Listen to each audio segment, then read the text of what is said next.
Hello students, আসসালামু আলাইকুম। আমরা লাস্ট যে ক্লাসটা করলাম, আমরা পরমাণুর গঠন টপিকগুলো দেখতেছিলাম চ্যাপ্টার 2 থেকে। তো আমরা তারপর থেকে টপিকটা কন্টিনিউ করব। আর যারা আগের লেকচারগুলো দেখো নাই তারা একটু আগের লেকচারগুলো দেখে নিও, তাহলে এই ধারাবাহিকতাটা ধরে রাখতে তোমাদেরও হেল্প হবে। আমরা একদম ডে 1-এ আমাদের রাদারফোর্ডের স্বর্ণপাত পরীক্ষা, সেই পরীক্ষাটা বিস্তারিতভাবে জেনেছিলাম। পরীক্ষাটার বিভিন্ন পার্ট, কোন অংশটা কেন নেওয়া হয়, এই অংশগুলো দেখেছিলাম।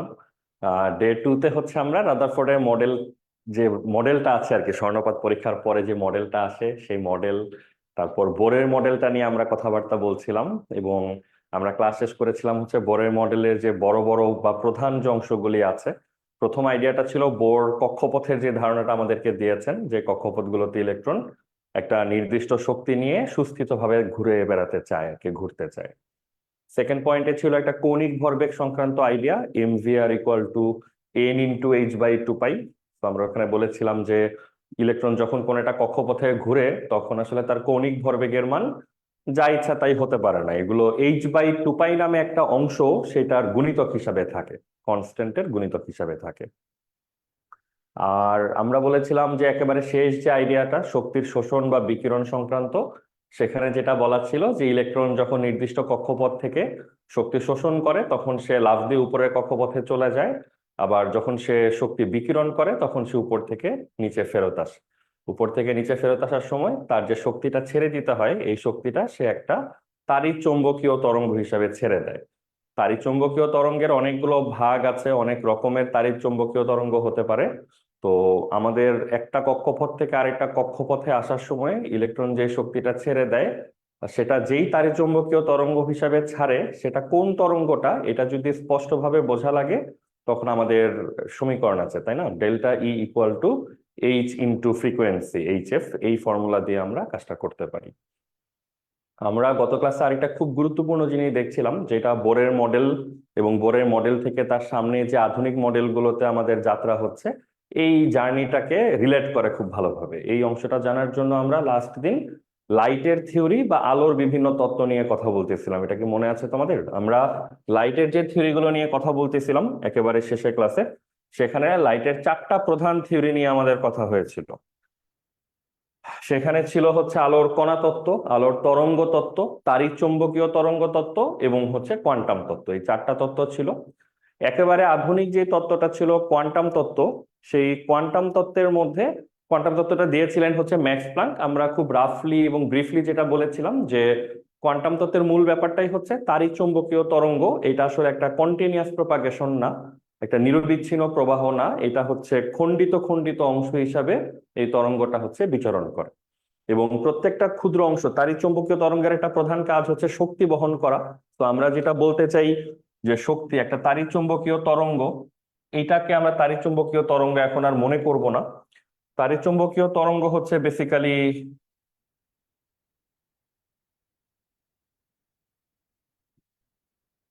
এরকম কিছু একটা, তুমি কল্পনা করতে পারো যে ছোট ছোট অংশ হিসাবে সে হচ্ছে বিচরণ করে। এই ছোট ছোট অংশগুলাকে আমরা কোয়ান্টাম নামে ডাকি, প্যাকেট ডাকি, ফোটন নামে ডাকি, এরকম বিভিন্ন নামে ডাকি। আর এই ধরনের কোনো একটা প্যাকেট কতটুকু শক্তি বহন করবে সেটা আমরা ম্যাক্স প্লাঙ্কের একটা ইকুয়েশন দিয়ে বের করতে পারি, E = hf। তো প্রত্যেকটা প্যাকেট hf পরিমাণ শক্তি বহন করে। এগুলো ছিল ব্রিফলি আমাদের লাস্ট লেকচার পর্যন্ত। তো আজকে আমরা খুবই ইন্টারেস্টিং কিছু আইডিয়া নিয়ে কথা বলবো। আজকে আমাদের আইডিয়াটা শুরুই হবে 1924। তো আমরা টাইম লাইনটার ব্যাপারে তোমাকে একটু ধারণা দিই। 1913 সালে হচ্ছে আমাদের বোরের মডেলটা ছিল। তার মানে বোরের মডেলেরও প্রায় আসলে 10-11 বছর পরের ঘটনা নিয়ে আমরা কথা বলতেছি। 1924 সালে ডি ব্রগলি নামক একজন সায়েন্টিস্ট, উনি তার পিএইচডির যে থিসিস পেপারটা ছিল সেটা উনি সাবমিট করেছিলেন।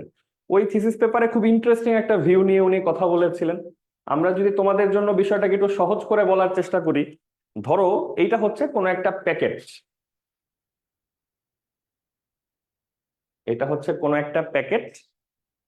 এই যে প্যাকেটটা আছে, একটু চিন্তা করে দেখো, এইটা যদি আমরা একটা আলোর প্যাকেট ধরে নেই, আলোর প্যাকেট,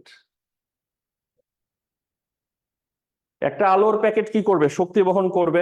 একটা প্যাকেট কতটুকু শক্তি বহন করে? এইচএফ পরিমাণ শক্তি বহন করে। এটা কে বলেছে? এটা প্ল্যাঙ্ক, ম্যাক্স প্লাঙ্কের ইকুয়েশন এইটা, যে E=hf। এখন চিন্তা করে দেখো, এই সেম আলোর প্যাকেটের শক্তিটা যদি কেউ আইনস্টাইনের সূত্র দিয়ে বের করে, তাহলে সেটা দেখতে কেমন হয়? E=mc²। এটা খুবই ফেমাস সমীকরণ, এটা সবারই তোমাদের টুকটাক জানা আছে। কিন্তু যদি কারো সমীকরণটার ব্যাপারে ডিটেইল জানা লাগে, প্রমাণ টমান লাগে, সেই ব্যবস্থাও আছে, বাট অনেক দূরে। সেটা তোমাদের ফিজিক্সের সেকেন্ড পেপারে শেষের দিকের চ্যাপ্টার গুলোতে এই রিলেটেড ডিসকাশন গুলি আছে।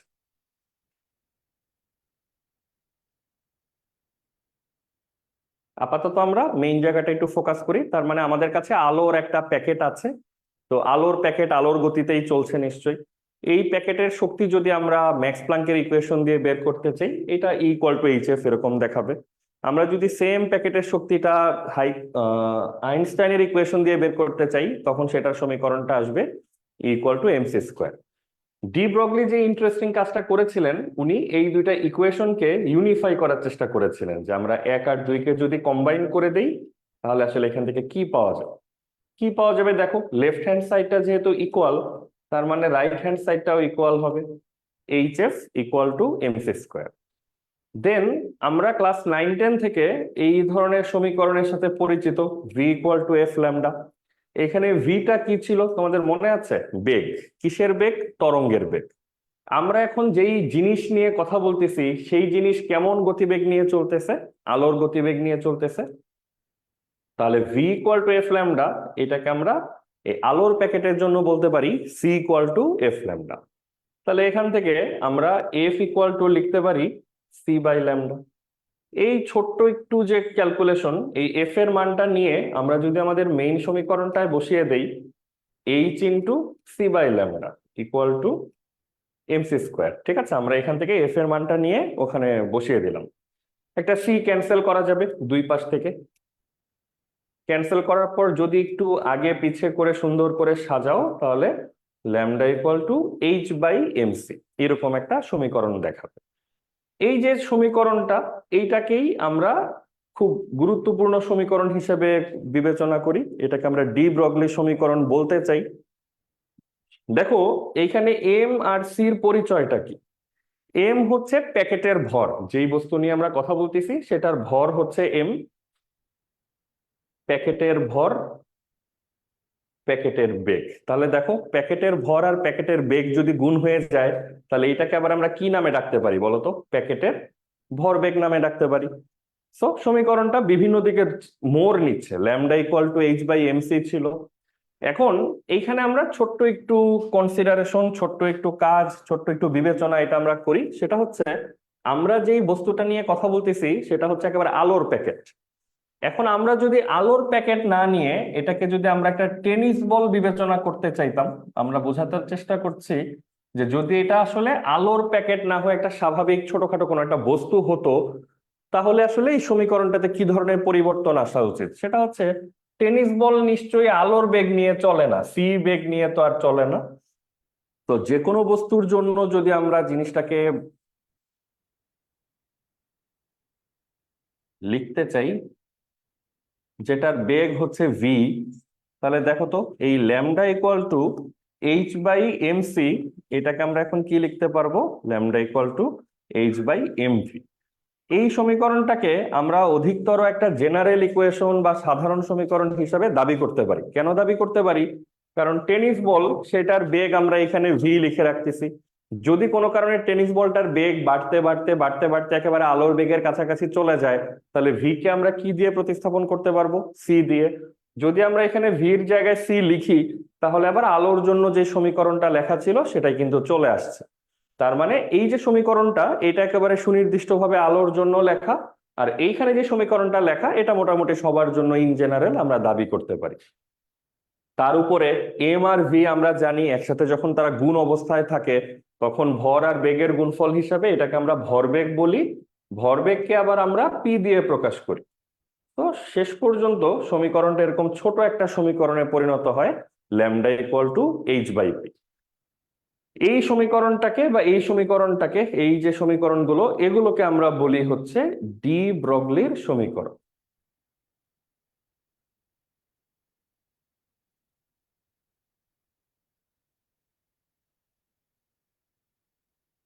ঠিক আছে, তাহলে এখন একটা ব্যাপার একটু মাথায় রাখো, ডি ব্রগলি যথেষ্ট ফেমাস বিজ্ঞানী, তোমাদের অনেকেরই হয়তো আগে তার নাম জানার সুযোগ হয় নাই, বা সামনে তোমরা তার নাম অনেক শুনতে থাকবা, এবং কিছুক্ষণের মধ্যে তোমরা বুঝতে পারবা এই ছোট্ট নিরীহ দর্শন, এই যে সমীকরণটা মাত্র 3টা লেটার নিয়ে বানানো একটা সমীকরণ, এই সমীকরণটা মানে কতখানি রেভলিউশন, কতখানি ব্রেক থ্রু আনতে পারছে সিভিলাইজেশন এবং সায়েন্সে।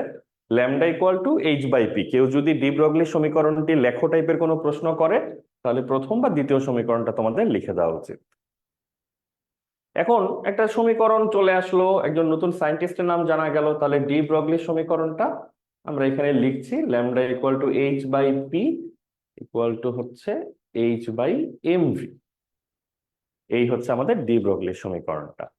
এখন সমীকরণটার প্রমাণ, সমীকরণটার কাহিনী সেটা জানার থেকে সমীকরণটার আসলে প্রয়োগটা কোথায় হবে, এটার মিনিংটা কি সেটার জানার ব্যাপারেও আসলে আমাদেরকে একটু মনোযোগ দিতে হবে। যেমন এই যে সমীকরণ, এই সমীকরণের আসলে তাৎপর্যটা কি, সমীকরণটা বোঝাচ্ছে কি, এই দিকে যদি আমরা একটু ফোকাস করি, দেখো 1924 এর আগে পৃথিবীতে যেই বস্তুগুলার এক্সিস্টেন্স ছিল, অস্তিত্ব ছিল, সেগুলোকে আমরা দুইটা ভাগে ভাগ করতাম। যেমন বস্তু বা কণা, এইটা হচ্ছে এক ক্যাটাগরি, আরেকটা ক্যাটাগরি হচ্ছে তরঙ্গ। যেমন পেন্সিল, মার্কার, খাতা পত্র, টেনিস বল, এগুলো হচ্ছে বস্তু। বস্তুকে আমরা পরিমাপ করি বা সংজ্ঞায়িত করি কি দিয়ে, ভর দিয়ে, ভরবেগ দিয়ে, ঠিক আছে, জড়তা দিয়ে, এগুলো হচ্ছে বস্তুর বৈশিষ্ট্য, বস্তুর আচরণ। তরঙ্গ, আলো, শব্দ, আমরা জানি এগুলাকে ধরা যায় না, ছোঁয়া যায় না, এগুলা জাস্ট এক্সিস্টেন্স আমরা টের পাই। এই তরঙ্গকে ডিফাইন করার জন্য, বর্ণনা করার জন্য আমরা কি ব্যবহার করি, আমরা ল্যামডা ব্যবহার করি, এফ ব্যবহার করি। তার মানে আমাদের ইউনিভার্সে যে জিনিসগুলোর এক্সিস্টেন্স আছে, এগুলোকে আইদার আমরা ম্যাটার বা বস্তু ক্যাটাগরিতে ফেলছি, অথবা এদেরকে আমরা ফেলছি ওয়েভ বা তরঙ্গ ক্যাটাগরিতে। ঠিক আছে, এখন এই যে আমাদের বস্তু কণা, এই যে আমাদের তরঙ্গ, দেখো তো এই যে ছোট্ট 3 লেটারের একটা সমীকরণ, এখানে কোনটা আসলে কাজটা কি, দেখো ল্যামডা ও আসলে কি মিন করে, ও মিন করে হচ্ছে তরঙ্গ। এইচ হচ্ছে প্ল্যাঙ্কের ধ্রুবক, একটা ইউনিভার্সাল কনস্ট্যান্ট, আর পি যেটা সেটা নির্দেশ করে ভরবেগ। তাহলে একটা জিনিস খেয়াল করতে পেরেছো যে সমীকরণের একটা অংশ ল্যামডা সে প্রকাশ করে হচ্ছে তরঙ্গ, আরেক অংশে উপস্থিত যে ভরবেগ সে কিন্তু প্রকাশ করে হচ্ছে বস্তু বা কণার বৈশিষ্ট্য, তাই না? এই যে বস্তু, ভরবেগ, ভর, জড়তা, এগুলা কিন্তু বস্তু কণার বৈশিষ্ট্য। তার মানে সমীকরণটা একটা ইন্টারেস্টিং জিনিসের ক্লু দিচ্ছে আমাদেরকে, যে হঠাৎ করে আমাদের মনে হচ্ছে বস্তু এবং তরঙ্গ দুইটা আলাদা সত্তা বা আলাদা এন্টিটি না, দুটো আসলে একই জিনিস, যেই কারণে তারা একই সমীকরণে উপস্থিত। একই জিনিস বলতে আমরা বোঝাচ্ছি, ধরো খুব সরল ভাবে চিন্তা করো যে lambda equal to H by P. কেন আমরা বস্তু এবং তরঙ্গকে আলাদা ভাবছি না এই ডি ব্রগলি সমীকরণের পরে, কেন আমাদের মনে হচ্ছে এরা খুব ক্লোজলি রিলেটেড, সম্পর্কিত? সেটার কারণ হচ্ছে, ধরো কোনো একটা টেনিস বল, আমরা সারা জীবন এটাকে একটা বস্তু হিসেবে চিনে আসছি। তার মানে একটা টেনিস বলের একটা ভরবেগ থাকবে, সেটা বের করা খুব ইজি। কোনো একটা বল, ধরো একটা ক্রিকেট খেলায় একটা টেনিস বল, সেটার ভর কত এবং সেটা কত বেগে যাচ্ছে এটা জানা নিশ্চয়ই খুব ডিফিকাল্ট কিছু না। তার মানে আমরা টেনিস বলের ভরবেগটা কিন্তু চাইলেই ক্যালকুলেট করে ফেলতে পারতেছি, এবং সেই মানটা আমরা এখানে বসাই দিতে পারবো। এইচ এর মান তো আমাদের এখনই সবার মুখস্থ, তাই না? 6.63 10⁻34। এই দুইটা মান যদি আমরা বসাই দিই, তাহলে বলো তো কিসের মান পাওয়া যাবে? ল্যামডার মান পাওয়া যাবে। ল্যামডার মান পাওয়া বলতে বলো তো কি পাওয়া গেল? তরঙ্গ দৈর্ঘ্য পাওয়া গেল। কোশ্চেন হচ্ছে কার তরঙ্গ দৈর্ঘ্য পাওয়া গেল, কিসের তরঙ্গ দৈর্ঘ্য পাওয়া গেল? অ্যান্সার হচ্ছে, আমরা এখন দাবি করার চেষ্টা করতেছি যে টেনিস বল, যেটাকে আমরা সারা জীবন একটা বস্তু হিসেবে চিনে আসছি বা দেখে আসছি, এই বস্তুটাই আসলে একটা তরঙ্গের মতো করে আচরণ করে বা করতে পারে, এবং সেই তরঙ্গটার তরঙ্গ দৈর্ঘ্যটাই হচ্ছে আমরা এখানে মান নির্ণয় করতেছি। তার মানে এই ল্যামডাটা কার বা কিসের, এইটা যদি কোশ্চেন হয়, এই কোশ্চেনের অ্যান্সার হচ্ছে যে টেনিস বলটা নিয়ে আমরা কথা বলতেছিলাম, গতিশীল যে টেনিস বলটা, সেই টেনিস বলটার একটা সৃষ্ট তরঙ্গ আছে, সেই তরঙ্গটার তরঙ্গ দৈর্ঘ্যটাই হচ্ছে এই ল্যামডা। তাহলে কি দাঁড়াচ্ছে, এতদিন ধরে আমরা টেনিস বলকে চিনতাম বস্তু, হঠাৎ করে এই সমীকরণ জানার পরে কিন্তু আমরা টেনিস বলকে একটা তরঙ্গ হিসেবে দাবি করতে পারতেছি। আবার উল্টাভাবে যদি চিন্তা করো, ধরো আলো, সারা জীবন আমরা জেনে আসছি আলো হচ্ছে এক প্রকার তরঙ্গ। তরঙ্গ থাকলে তার কি আছে, ল্যামডা আছে। তো ধরো আমরা কোন একটা আলোর ল্যামডার মান এই সমীকরণে বসাই দিলাম, আমরা এইচ এর মানটাও বসাই দিলাম, তাহলে এখান থেকে কিসের মানটা বের করা যাবে, পির মানটা বের করা যাবে, ভরবেগের মানটা বের করা যাবে। তাহলে আমরা হঠাৎ করে আবার কি দাবি করতে শুরু করলাম, যে আলোর ভরবেগের মান হচ্ছে অত কেজি মিটার পার সেকেন্ড। এই ধরনের কেজি মিটার পার সেকেন্ড বা ভরবেগ, এই রাশিটা থাকে কার, বস্তু কণার। তার মানে আলোকে কিন্তু তোমার হঠাৎ করে কি মনে হবে, একটা বস্তু বা কণার মতো মনে হবে। এই যে সারা বছর শুনে আসা তরঙ্গ আলো, সেটাকে হঠাৎ করে বস্তু কণা মনে হচ্ছে, অথবা সারা বছর শুনে আসা টেনিস বল যেটাকে আমরা বস্তু হিসেবে চিনতাম, সেটাকে যে হঠাৎ করে আমাদের আজকে তরঙ্গ মনে হচ্ছে। এই আইডিয়াটাই হচ্ছে ডি ব্রগলি থেকে পাওয়া, যে আসলে বস্তু এবং তরঙ্গকে এরকম আলাদা করে চিন্তা করা ঠিক হবে না, তারা আসলে সামহাও একসাথে কানেক্টেড, একসাথে রিলেটেড। ঠিক আছে, তাহলে এইটাই হচ্ছে এখান থেকে একটা লেসন। ডি ব্রগলি সমীকরণটা আমরা দেখলাম, সমীকরণটার মিনিংটা জানার চেষ্টা করলাম, যে এই সমীকরণ আমাদেরকে বলে যে বস্তু বা কণা এবং হচ্ছে তরঙ্গ, এই দুইটা ব্যাপারকে, এই দুইটা সত্তাকে আলাদাভাবে না দেখে এগুলাকে আসলে একযোগে দেখার ব্যবস্থা করা। কিন্তু এটা বলা যতটা সহজ, এটাকে যে ফিল করা বা এটাকে এক্সপিরিয়েন্স করা কিন্তু ততটাই হচ্ছে ডিফিকাল্ট। কারণ আমরা যদি বলি যে একটা গতিশীল ক্রিকেট খেলাতে যে টেনিস বলটা বা ক্রিকেট খেলার বলটা যাচ্ছে, এটার একটা তরঙ্গ ধর্ম আছে, এটা জাস্ট একটা তাত্ত্বিক দাবি। আমি তুমি কখনোই কিন্তু খেলার সময় কোনো টেনিস বলকে বা কোনো বলকে এরকম কিন্তু তরঙ্গ হিসেবে দেখি না। আবার এই দাবি অনুযায়ী শুধু টেনিস বল কেন, যে কোনো কিছু, আমি ধরো এই ক্লাস নিতে আসার সময় যখন দৌড়ে দৌড়ে আসতেছিলাম, আমিও তো একটা অবজেক্টই আসলে, তাই না? আমার যেহেতু ভর আছে, আমি দৌড়াচ্ছি একটা নির্দিষ্ট বেগে, সেই হিসাবে আমার নিজের আসলে তরঙ্গ হয়ে যাওয়ার কথা ছিল, বাট আমি আমার নিজেকেও তরঙ্গ হিসেবে দেখি নাই, বা আশেপাশে কেউ আমাকে তরঙ্গ হিসেবে দেখছে না। তো এই যে দাবি করা হচ্ছে যে সব বস্তু তরঙ্গ, আবার আমরা আশেপাশে হয়তো কোনো কিছুকেই তরঙ্গ হিসেবে এক্সপিরিয়েন্স করতেছি না, দেখতে পাচ্ছি না, এই গ্যাপটা কিভাবে দূর করা যায় বা এই গ্যাপটা কেন হলো, এটা নিয়েও লোকজন অনেক চিন্তা ভাবনা করেছে। চিন্তা ভাবনা করে কি পেয়েছে সেটা আমরা তোমাকে বলতে পারি, এবং সেটা তুমি খুব ভালোই বুঝতে পারবা। ধরো একটা টেনিস বল বা ক্রিকেট খেলার বল, যেটা ক্রিকেট খেলায় অলরেডি খেলা হচ্ছে, কোন একজন বোলার বল করলো, নাহিদ বল করেছে, সেই বল যাচ্ছে এখন প্রচন্ড বেগে ব্যাটসম্যানের দিকে। দেখো, এই টেনিস বলটার বা ক্রিকেট খেলার যে বলটা, সেটার একটা ধরো ভর আছে, ধরলাম 0.5 কেজি। এই বলটার যে স্পিড, প্রচন্ড গতিতে বল যাচ্ছে, তো ধরো মোটামুটি 40 মিটার পার সেকেন্ড।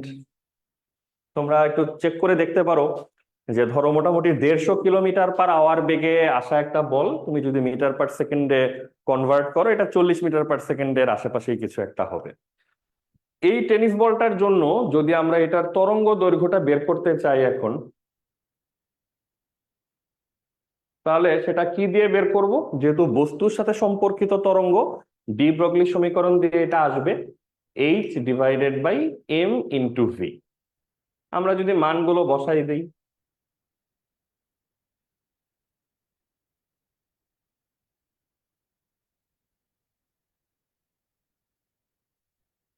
এটা সবাই একটু ক্যালকুলেট করো, করে দেখো তো এই মানটা কত আসে, এটা বলা যায় কিনা আমাদের একটু।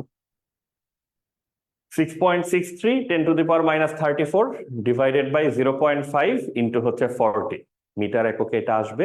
কত আসে এটা আমিও করছি তোমাদের সাথে।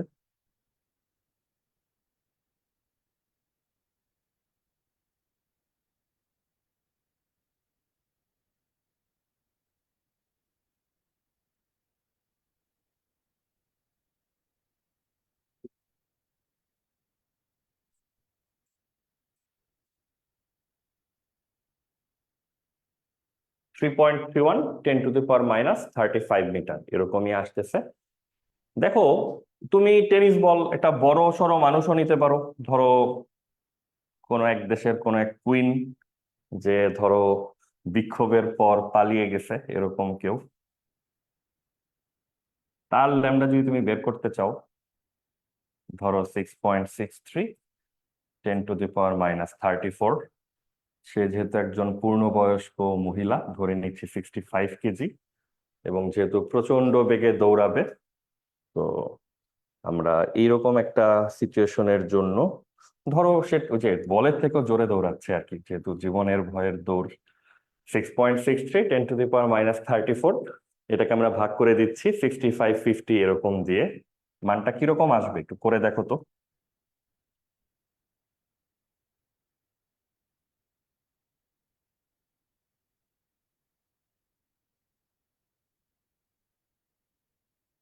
2.04 10⁻⁻37 মিটার। তো আমরা যেটা করলাম, আমরা আমাদের আশেপাশে থাকা মোটামুটি বড় দুইটা বস্তু, একটা হচ্ছে টেনিস বল এবং একটা হচ্ছে পালিয়ে যাওয়া কুইন, তাদের দুইজনের ল্যামডার মান হচ্ছে বের করলাম। এই মানগুলো আসতেছে 3.3 × 10⁻35 ফর দ্য টেনিস বল, আর কুইনের জন্য সেটা হচ্ছে 10⁻37 মিটার। এখন এই যে টেনিস বল অথবা দৌড়াতে থাকা কোনো এক কুইন, তাকে যে আমরা তরঙ্গ হিসেবে দেখতে পাই না, এটা রিজন যেটা বলা হয়, খুবই ইন্টারেস্টিং রিজন। দেখো, এই যে 10⁻35, এই 10⁻35 বা এই যে আমাদের 10⁻37, এই নাম্বারগুলোর ব্যাপারে তোমাদের সবারই কম বেশি আইডিয়া আছে। 10⁻35 মানে কি বলতো? দশমিকের পরে তোমাকে 35 36টা শূন্য দিতে হবে, এখানেও তাই 37 37টা করে 36 37টা করে শূন্য দিতে হবে। তার মানে এই সংখ্যাগুলো কেমন বলতো? এই সংখ্যাগুলো একেবারেই ছোট। এইটা বা এইটা, এই সংখ্যাগুলো বেশি ছোট।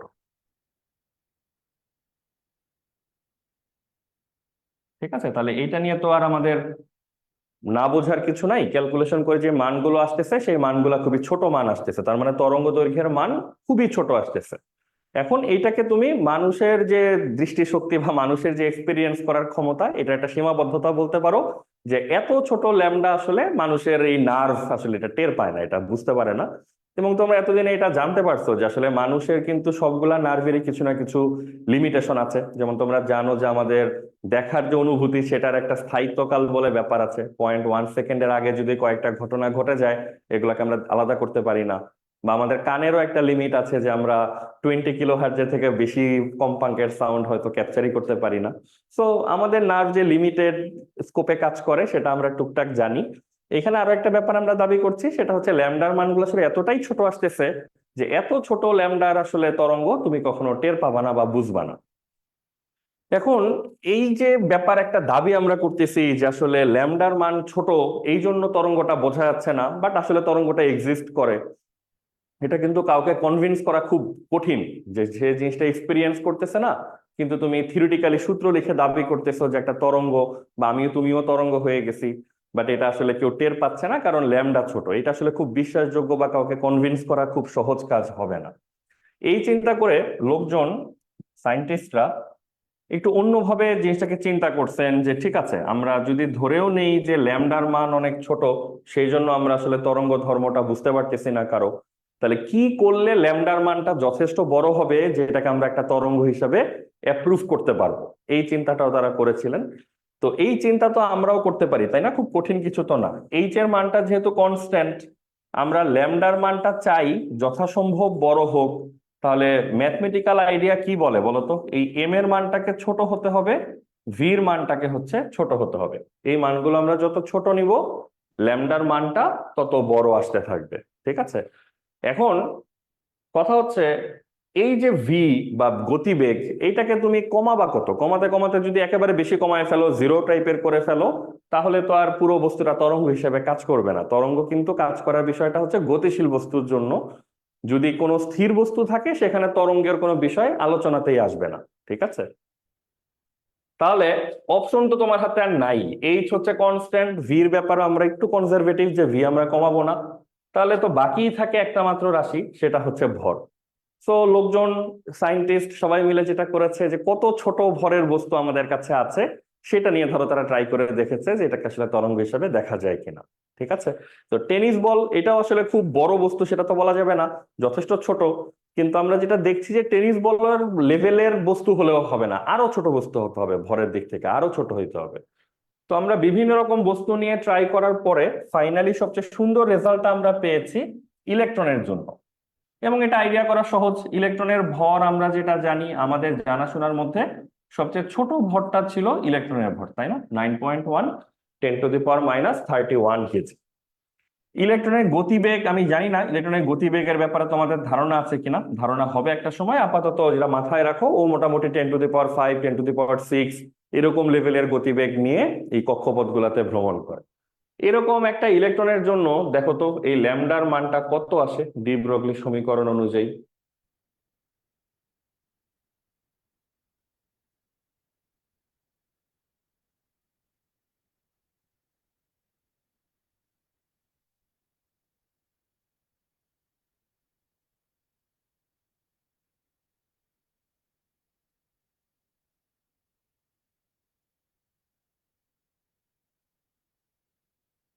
একটু ক্যালকুলেট করে দেখো তো এই ল্যামডার মানটা আসে কত ইলেকট্রনের জন্য।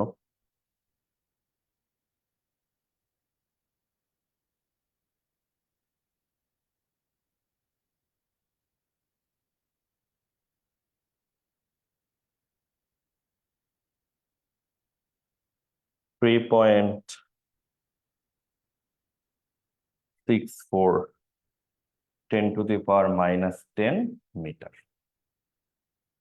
এরকম একটা ল্যামডা আসে। তার মানে ইলেকট্রনের সাথেও একটা তরঙ্গ জড়িত। ইলেকট্রন যেহেতু এককালের আমাদের পরিচিত কণা, আমরা ছোটবেলা থেকে এটার ভর জানতাম, চার্জের মান জানতাম। ওই কণাটা আজকে আমাদের সমীকরণের দাবি অনুযায়ী তারও একটা তরঙ্গ ধর্ম থাকবে, এবং তার তরঙ্গ দৈর্ঘ্যের মানটা হচ্ছে 3.64 10⁻⁻10 মিটার।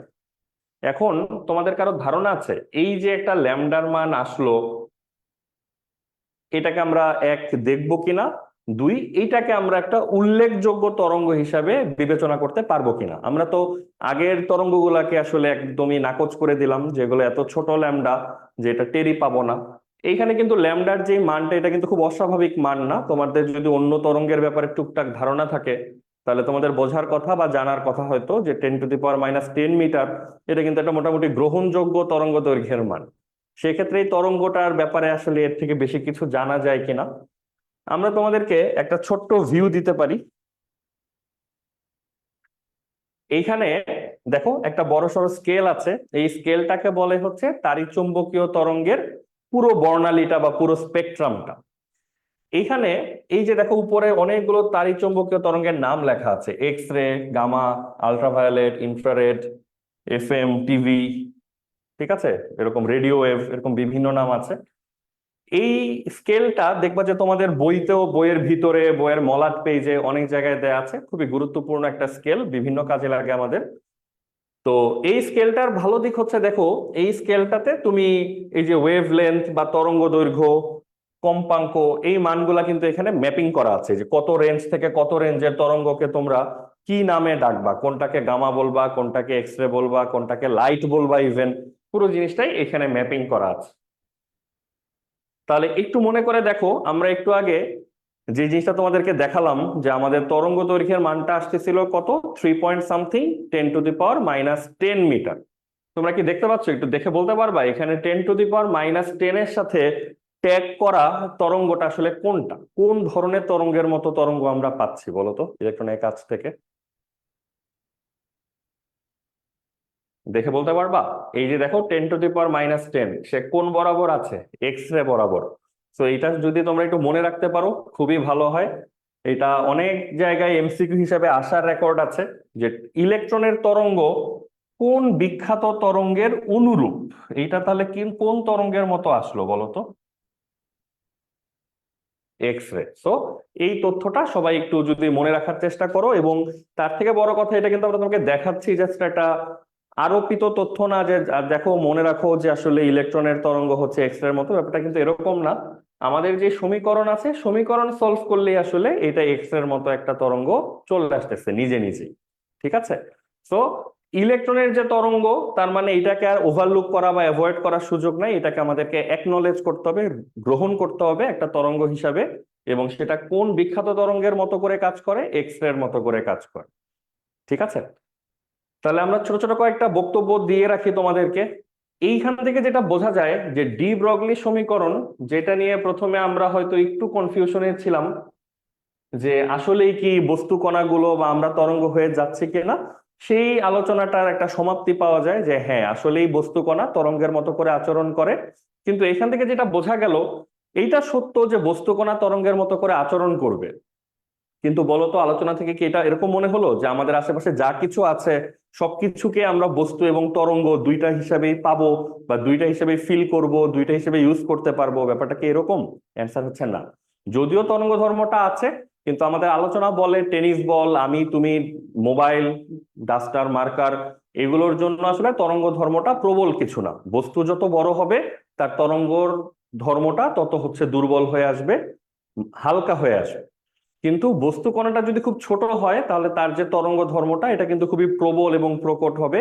এবং তুমি ছোট বস্তু কণার জন্য, যেমন ইলেকট্রন টাইপের কণার জন্য, নট অনলি ইলেকট্রন, তুমি প্রোটন, নিউক্লিয়াস, পরমাণু, এই ধরনের ছোট যে কোনো মাইক্রোস্কোপিক কণা যদি নাও, তাদের জন্য কিন্তু তোমাকে তরঙ্গ ধর্মটা বিবেচনা করতে হবে। তাদের জন্য তুমি তরঙ্গটাকে ওভারলুক করতে পারবা না, এটাকে তুমি অ্যাভয়েড করতে পারবা না। কিন্তু তুমি যদি একটা টেনিস বলের জন্য তরঙ্গ ধর্মটাকে সাইড করে রাখো, সেটা নিয়ে আলোচনা না করো বা বিবেচনা না করো, তাতে খুব বড়সড় কোনো ক্ষতি আমাদের হবে না। বুঝতে পেরেছো? তার মানে এখান থেকে কিছু ইম্পর্টেন্ট ব্যাপার জানা গেল, যে বস্তু যখন বেশি ছোট হবে, কতটা ছোট? মাইক্রোস্কোপিক ইলেকট্রন বা ওই লেভেলের কণা যদি হয়, তাহলে কিন্তু তার তরঙ্গ ধর্ম অবশ্যই আমাদেরকে বিবেচনায় নিতে হবে।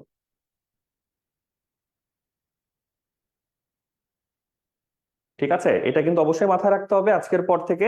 যখনই কোনো ছোট বস্তু কণা নিয়ে আমরা কথা বলবো যেটা চলাচল করতেছে, তার তরঙ্গ ধর্মটা মারাত্মক গুরুত্বপূর্ণ একটা পয়েন্ট। এই পয়েন্টটাকে কখনো আমরা না দেখার ভান করব না, বা আমরা এটাকে বিবেচনা করব না, এরকম কোনো ডিসিশন যেন আমরা না নিই, এটাকে অলওয়েজ আমাদের চিন্তা ভাবনার মধ্যে নিতে হবে। আমরা কার ব্যাপারে একটু ফ্লেক্সিবল এবং সহজ, সেটা হচ্ছে বড় বস্তু যদি হয় তার জন্য আমরা তরঙ্গ ধর্মটাকে মাফ করতে পারি। ঠিক আছে। দ্বিতীয়ত হচ্ছে, যদিও আমরা এটাকে এক্স রে এর সাথে একটা মিল দেখায় আসলাম, কিসের উপর ভিত্তি করে? ল্যামডার মানের উপর ভিত্তি করে। কিন্তু এই ধরনের বস্তু কণার সাথে যে তরঙ্গটা জড়িত তাদেরকে আসলে তাড়িৎ চৌম্বকীয় তরঙ্গ বলে না। এক্স রে তো একটা তাড়িৎ চৌম্বকীয় তরঙ্গ। বস্তু কণার সাথে যে তরঙ্গটা জড়িত এটাকে ইংলিশে বলে হচ্ছে ম্যাটার ওয়েভ, বাংলায় এটাকে বস্তু তরঙ্গই বলে। ঠিক আছে, তার মানে এই কনফিউশন গুলো যেন না হয়। কোনো বস্তু থেকে যখন কোনো তরঙ্গের উৎপত্তি হবে ডি ব্রগলি সমীকরণ অনুযায়ী, তখন এটাকে আমরা বস্তু তরঙ্গ বলবো।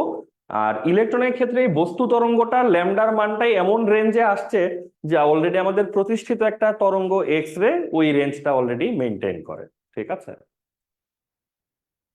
অতএব এই বিষয়টা থেকে যদি আমরা বলি, এখান থেকে আমাদের সামারি কি, লেসন কি, সেটা হচ্ছে যখনই আমরা কোনো ছোট কণা পাবো আমরা অ্যালার্ট হয়ে যাব। কি ব্যাপারে অ্যালার্ট হব? যে ছোট কণাটা যদি মুভিং থাকে, গতিশীল থাকে, তাহলে এইটার একটা খুবই ভালো তরঙ্গ ধর্ম থাকবে যেটাকে আমরা কেউ অ্যাভয়েড করতে পারবো না। এই বিষয়টা জানলেই তুমি অনেকখানি আইডিয়া পাবা যে কেন আসলে পুরোনো মডেল গুলো টিকে থাকতে পারতেছিল না, কেন এগুলো বারবার বাদ পড়ে যাচ্ছিল। কারণ দেখো 1924 সালের আগে কিন্তু কারো ধারণাই ছিল না যে ইলেকট্রনের মতো কণার যে আসলে খুবই ভালো একটা তরঙ্গ ধর্ম আছে। তো যদি এরকম একটা ইলেকট্রনের মতো গুরুত্বপূর্ণ কণার তরঙ্গ ধর্মের মতো একটা গুরুত্বপূর্ণ ধর্ম কারো জানাই না থাকে, তাহলে তুমি যতভাবেই মডেল ডিজাইন করো, যতভাবেই মডেল প্ল্যান করো, তুমি তো আসলে ওর একটা গুরুত্বপূর্ণ আচরণই জানো না এখনো। তো মডেলটা তুমি সাজাবা কিভাবে? এটাও তুমি বলতে পারো একটা রিজন যে কেন 1924 সালের আগের মডেলগুলা কাজ করে নাই ঠিক মতো। তো আমরা যে আধুনিক বা মডার্ন মডেলটা পড়ি সেইখানে কিন্তু এই আইডিয়া গুলাকে বিবেচনায় নেওয়া হয়েছে। তো এই জন্য বলবো না যে 24 সালের পরেই আসলে মডেল ফিক্স হয়ে গেছে, বাট এটা খুবই ইম্পর্টেন্ট একটা তথ্য যে পরমাণু আসলে কিরকম সেটা বোঝার জন্য। ঠিক আছে। তাহলে এই হচ্ছে আমাদের ডি ব্রগলি সমীকরণ। ডি ব্রগলি সমীকরণ থেকে যা জানা গেল সেগুলো আমরা সামারি করে বলে রাখলাম। তো আজকের পর থেকে আমাদের এক্সপেকটেশন হবে যখনই তুমি ছোট বস্তুকে এনকাউন্টার করবা, ছোট বস্তুর সাথে তোমার দেখা সাক্ষাৎ হবে, কথা হবে, তুমি কিন্তু অ্যালার্ট হয়ে যাবা যে ওর কিন্তু একটা তরঙ্গ ধর্ম আছে। ঠিক আছে। এখন আমরা ছোট্ট কয়েকটা ব্যাপার তোমাকে দেখাতে পারি যে এই ধরনের একটা অভাবিত চাঞ্চল্যকর তথ্য জানার পরে আর কি সুবিধা পাওয়া গেছে। আমরা এবং বিজ্ঞানীরা আরো কিছু চমৎকার জিনিস এখান থেকে প্রুফ করতে পারছেন। যেমন খুব ছোট্ট একটা জিনিস যদি আমরা তোমাকে দেখাই, বইতে তোমরা এই ধরনের একটা ছবি পাবা কোনো না কোনো পেজে। তো এটা এখান থেকে একটু দেখে রাখতে পারো।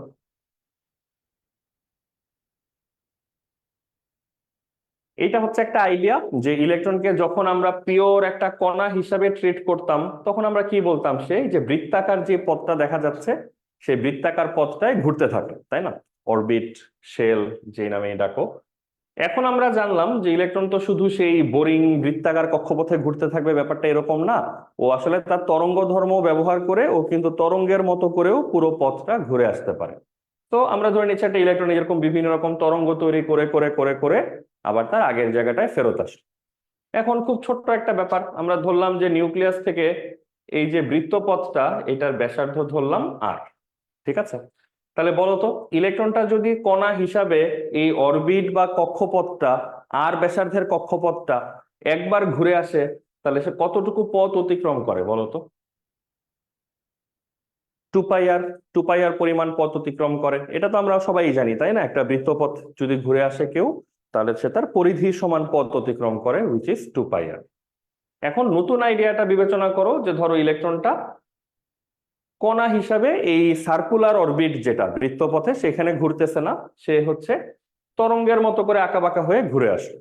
এখন এই ঘুরে আসার জন্য সে তরঙ্গ কয়টা তৈরি করবে সেটা তো আবার আমরা জানি না, এটা তো বেশ কিছু তরঙ্গ হইতে পারে। তো এই জন্য আমরা এখানে একটু ধরে নিচ্ছি, যে ধরি এই একটা চক্কর ঘুরে আসতে সে এন সংখ্যক তরঙ্গ তৈরি করে।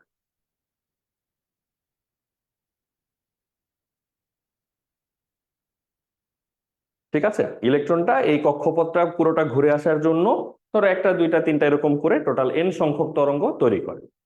এখন একটা ছোট্ট জিনিস একবারে দেখে ফেলতে পারো, সেটা হচ্ছে এটা কি একটা পূর্ণ তরঙ্গ। একটা পূর্ণ তরঙ্গ যদি পুরোটা কমপ্লিট করে, এই এতটুকু পথকে কতটুকু পথ বলে বলো তো? তরঙ্গ দৈর্ঘ্য বলে, ল্যামডা। আমরা কি এটা বলতে পারি যে একটা তরঙ্গ যদি কমপ্লিট হয়, একটা পূর্ণ তরঙ্গ, তাহলে সে কতটুকু পথ যায়? পথ যায় হচ্ছে ল্যামডা। এটা তো বলা যায়, তাই না? এই যে পূর্ণ তরঙ্গটা সে যখন কমপ্লিট করলো, সে পথ অতিক্রম করলো কতটুকু? Lambda metre. তাহলে দেখো তো, আমরা ধরে নিচ্ছি সে কতগুলা তরঙ্গ তৈরি করে, এন সংখ্যক তরঙ্গ তৈরি করে। একটা তরঙ্গের জন্য পথ অতিক্রান্ত হয় যদি ল্যামডা, তাহলে এন সংখ্যক তরঙ্গের জন্য কতটুকু পথ অতিক্রম হবে? N lambda. এখন এখানে একটা ইন্টারেস্টিং জিনিস হচ্ছে, এন এর মানটা এমন ভাবেই ফিক্স হয়, এমন ভাবেই নির্ধারিত হয়, যেন এই এন ল্যামডা পরিমাণ পথ আর এই 2 পাই আর পরিমাণ পথ, এই দুইটা পথের মান সবসময় সমান সমান হয় দৈর্ঘ্যের দিক থেকে। ঠিক আছে, কি বললাম? যে কণা হিসাবে সে যখন এক রাউন্ড ঘুরে আসে, সে অতিক্রম করে 2 পাই আর। তরঙ্গ যখন একটা কমপ্লিট হয়, তখন পথ অতিক্রম হয় এন ল্যামডা। সো এন সংখ্যক তরঙ্গের জন্য টোটাল পথ অতিক্রম হয় এন ল্যামডা। ঠিক আছে, তাহলে 2 পাই আর হচ্ছে তার বৃত্তপথে ঘুরে আসা পথ, এন ল্যামডা হচ্ছে তার তরঙ্গ হিসেবে ঘুরে আসা পথ। এন এর মানটা ইলেকট্রন নিজেই এমন ভাবে ঠিক করে যেন এই দুইটা দৈর্ঘ্যের মান সবসময় সমান সমান হয়। এখন এই শর্তে এই যে দুইটা মান সমান হচ্ছে, তুমি যদি ছোট্ট একটু ক্যালকুলেশন করো, যে 2 পাই আর এন ল্যামডা, ল্যামডার মানটা তুমি বসাতে পারবা H/mv। হোপফুলি সবাই বুঝতে পারছো, এই কাজটা আমরা করতেছি ডি ব্রগলি সমীকরণ অনুযায়ী। এই যে ল্যামডার জায়গায় H/mv বসাই দিচ্ছি। এখন দেখো তো, 2 পাইটাকে যদি বাম থেকে ডানে নিয়ে আসো আর ভিটাকে যদি ডান থেকে বামে নিয়ে যাও, তাহলে একটা অভূতপূর্ব ঘটনা ঘটে না? আর আগে থেকেই ছিল, এমভিটাকে নিয়ে আসছো এই পাশে, সো হয়ে গেল এমভিআর। এইখানে আগে থেকেই ছিল এনএইচ, 2 পাই চলে আসলো নিচে, তো চলে আসলো এমভিআর ইকুয়াল টু NH/2 পাই। এই প্যাটার্ন বা এই সমীকরণটাকে তোমাদের পরিচিত লাগতেছে? একটু দেখো তো চিন্তা করে, এই জিনিসটা কোথায় দেখেছি আমরা বলো তো?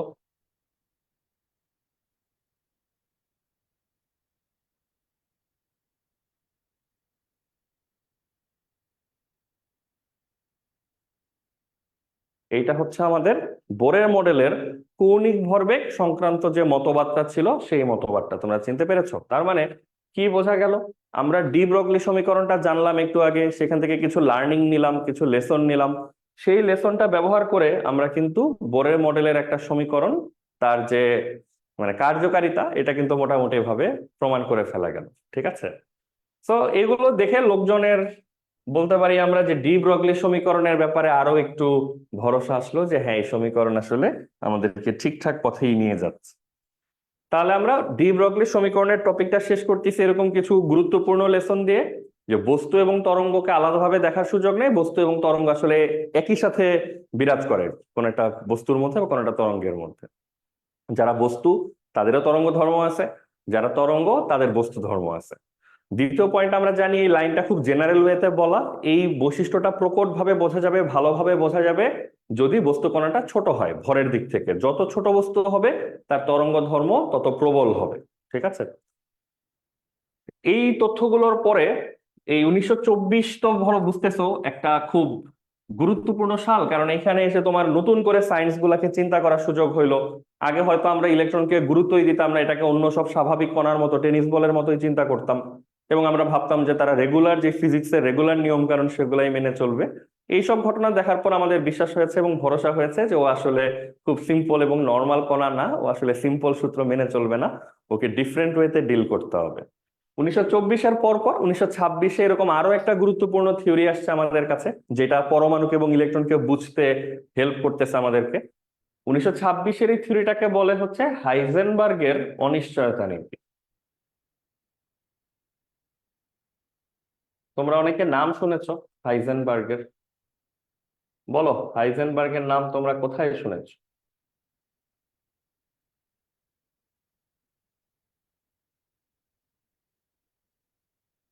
শুনেছো হাইজেনবার্গের নাম? হাইজেনবার্গের এই বিখ্যাত নীতিটাকে বলে হচ্ছে অনিশ্চয়তা নীতি, ইংলিশ এটাকে বলে আনসার্টেনিটি প্রিন্সিপাল। তো হাইজেনবার্গের নাম যে কয়েকটা কারণে পরিচিত, খুব বিখ্যাত, তার মধ্যে একটা তো অবশ্যই এই কারণে উনি একজন কোয়ান্টাম মেকানিক্যাল সায়েন্টিস্ট ছিলেন, খুবই ফেমাস সায়েন্টিস্ট ছিলেন।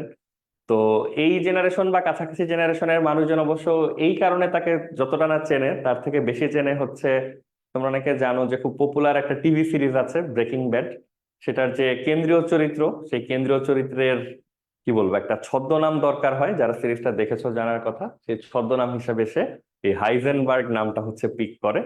তো ওটা যেহেতু খুবই জনপ্রিয় সিরিজ, বলা যায় তারপর থেকে অনেকেই হাইজেনবার্গ নামটার সাথে খুব পরিচিত হয়েছে।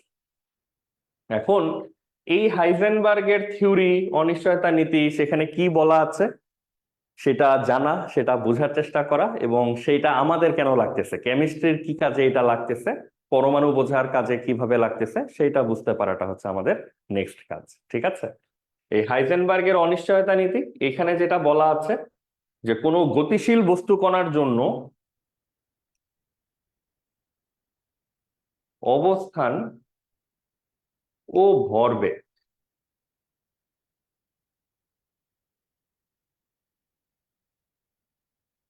কখনো একই সাথে নির্ভুলভাবে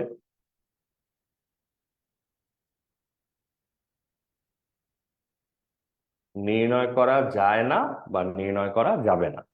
খুবই সিম্পল একটা আইডিয়া, খুব কঠিন কোনো কথা বলে নাই, একবার পড়লেই মনে থাকে বা বোঝা যায় কি বলতে চাচ্ছে। যে কোনো গতিশীল বস্তু কণার অবস্থান এবং ভরবেগ তুমি একই সাথে এই দুইটা রাশিকে কখনো ঠিকভাবে ক্যালকুলেট করতে পারবা না, দুইটাকে একসাথে পারবা না, তার মানে যে কোনো একটাকে পারবা হয়তো অন্যটাকে পারবা না, এরকম। এই যে আইডিয়াটা, এই যে অবস্থান জানলে ভরবেগ জানা যায় না বা ভরবেগ জানলে অবস্থান জানা যায় না, এটা পড়ার জন্য লাইন হিসাবে সহজ, কিন্তু বোঝাটা সম্ভবত খুব অতটা সহজ না। যেমন কেউ যদি বলে যে আমি রাস্তায় যে দাঁড়ায় আছি, আমার সামনে দিয়ে 2 মিটার সামনে দিয়ে একটা গাড়ি যাচ্ছে, তো 2 মিটার সামনে দিয়ে যেহেতু গাড়িটা যাচ্ছে তার মানে গাড়িটার অবস্থান তো জানা যাচ্ছে না তোমার থেকে 2 মিটার সামনে। আবার একটা গাড়ির ভর বা বেগ জানা তো খুব ডিফিকাল্ট কিছু না, গাড়ির বেগ জানার জন্য তো গাড়ির ভিতরেই এক গাদা মিটার দেওয়া থাকে। তো দেখো, এই যে তোমার সামনে 2 মিটার সামনে দিয়ে একটা গাড়ি যাচ্ছে, সেই গাড়ির ভর কিংবা বেগ দুইটাই তুমি, ভর বেগ অবস্থান সবই তুমি আসলে মোটামুটি ঠিকঠাক মতোই বের করে ফেলতে পারবা। সরি। তাহলে এই আইডিয়াটা কি বলতে চায়, কেন আমরা বলতেছি বা কেন হাইজেনবার্গ বলতেছে যে অবস্থান এবং ভরবেগ একসাথে নির্ণয় করা যাবে না, এটা কেন বলতেছে? আমাদের তো এটা কতটা কঠিন কিছু মনে হচ্ছে না, আমাদের তো মনে হচ্ছে আমরা অবস্থান বের করতে পারবো, আমরা ভরবেগ বের করতে পারবো। এখন যদি তোমাদের মনোযোগ যথেষ্ট থাকে তাহলে তোমরা রিলেট করতে পারবা যে ডি ব্রগলিজ ইকুয়েশন, ডি ব্রগলি সমীকরণের মতোই এই সমীকরণ আসলে আমার তোমার গাড়ি ঘোড়ার জন্য আসলে দেওয়া হয় নাই। এই সমীকরণটা হচ্ছে ক্ষুদ্র বস্তুর জন্য ভালো অ্যাপ্লিকেবল।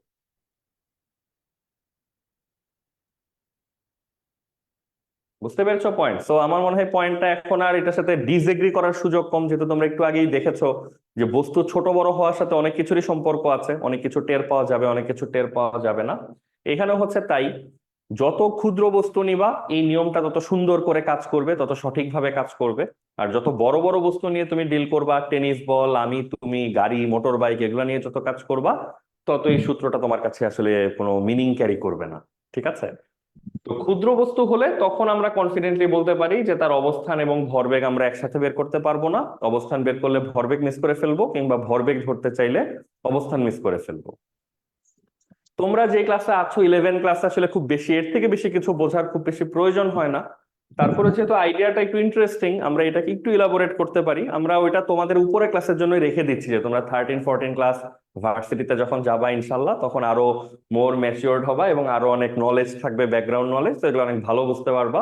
আপাতত আমরা তোমাদেরকে একটা মোটামুটি জোড়াতালিতে একটা আইডিয়া বলতে পারি যে এই জিনিসটা কিভাবে বোঝা যায়, কেন আসলে অবস্থান বের করতে গেলে আমরা ভরবেগটা মিস করে ফেলি, আর কেন ভরবেগটা পেতে গেলে আমরা অবস্থানটা মিস করে ফেলি।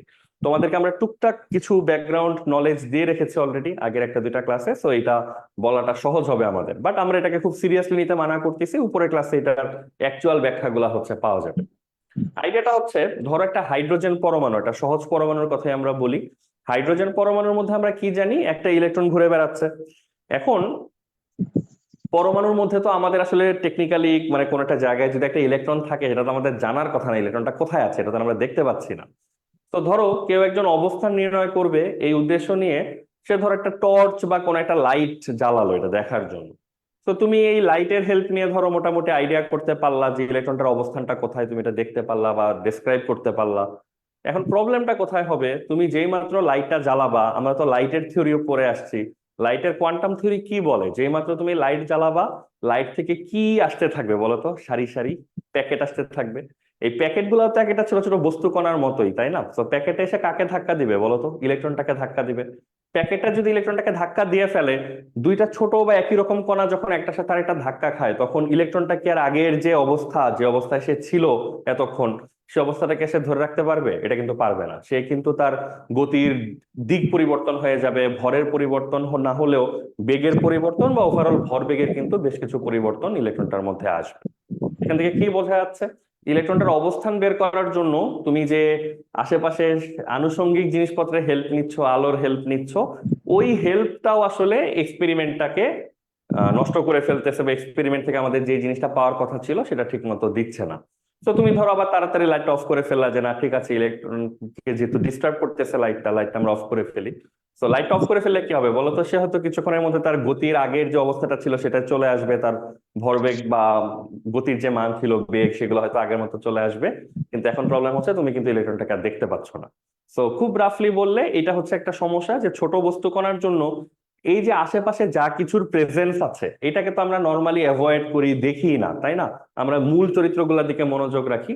কিন্তু ইলেকট্রনের মতো ছোট কণার জন্য এই আশেপাশে কি আছে, কারা আছে, এইটার প্রেজেন্সও হচ্ছে মারাত্মক রকম সেন্সিটিভ, মারাত্মক রকম তাৎপর্যপূর্ণ।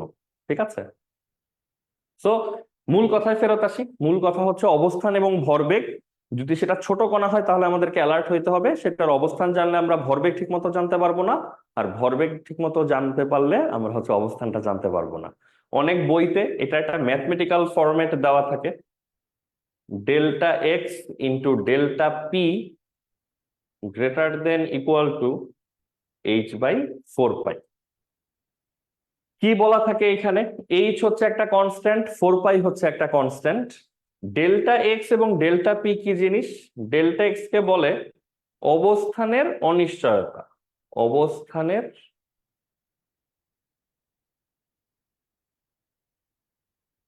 অনিশ্চয়তা। ডেল্টা পি কে বলে ভরবেগের অনিশ্চয়তা। অনিশ্চয়তা জিনিসটা কি? মানে তোমরা তো প্রবাবিলিটির নাম শুনছো না, সম্ভাবনার নাম শুনছো। ধরো তোমার কোন একটা কাজে সাফল্য পাওয়ার সম্ভাবনা হচ্ছে 70%, তাহলে সাফল্য না পাওয়ার সম্ভাবনা কত? সেটা হচ্ছে 30%। তো বেসিক্যালি আইডিয়াটা এইভাবে রাখতে পারো সিম্পল আইডিয়া হিসাবে। ডেল্টা এক্স এবং ডেল্টা পি ওরা ডিরেক্টলি সম্ভাবনা প্রকাশ না করে, ওরা হচ্ছে সম্ভাবনার বাদ দিয়ে বাকি যে অংশটা, অনিশ্চয়তার অংশটা হচ্ছে তারা প্রকাশ করে। ঠিক আছে? তো অবস্থানের অনিশ্চয়তা হচ্ছে ডেল্টা এক্স, ভরবেগের অনিশ্চয়তা হচ্ছে ডেল্টা পি। এখন এই সমীকরণটা মানে মিন করে কি, সেটা একটু ইন্টারেস্টিং জিনিসই মিন করে। দেখো, যদি আমরা কোনোভাবে অবস্থান এবং ভরবেগের মধ্যে কোনো একটার ব্যাপারে নিশ্চিত হয়ে যাই, নিশ্চিত হয়ে যাওয়ার মানে ধরো আমরা ওইটা জেনে গেলাম। এখন যেই জিনিস তুমি প্রপারলি জেনে গেছো ওটা তো নিশ্চিত হয়ে গেল, সেটার অনিশ্চয়তা তাহলে কত? যার নিশ্চয়তা 100%, তার তো অনিশ্চয়তা হবে হচ্ছে 0, তাই না? বুঝতে পারছো নিশ্চয়ই। তো ধরো দুইটার যে কোনো একটা, ধরো এইটা আমরা সুনিশ্চিত ভাবে বের করে ফেলতে পারলাম কোনো না কোনো ভাবে, তাহলে এটার অনিশ্চয়তার মান কত হয়ে যাবে বলো তো? 0 হয়ে যাবে।